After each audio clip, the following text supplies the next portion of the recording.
ვუთხულა გოგო. საჭმელში ფული შენ არ გეხარჯება. ტანსაცმელი შენ არ გაკლია. სახში თბილად ხარ. არაფერში ფული შენ არ გეხარჯება და კიდე შენ ხარ კოპაშიკრული? ნახე რა გაბრაზებული. მამი, ვიზი ხარ გაბრაზებული?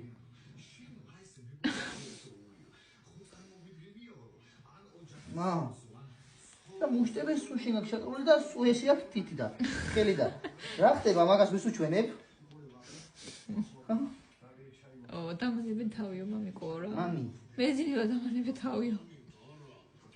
ბოდიში ამე ხვალ მოგართვათ რძე გაფილტრული ჰა მითხარი რამე ხვალ გჭირდებათ დამიძახეთ თუ რამეა და დაიძინა.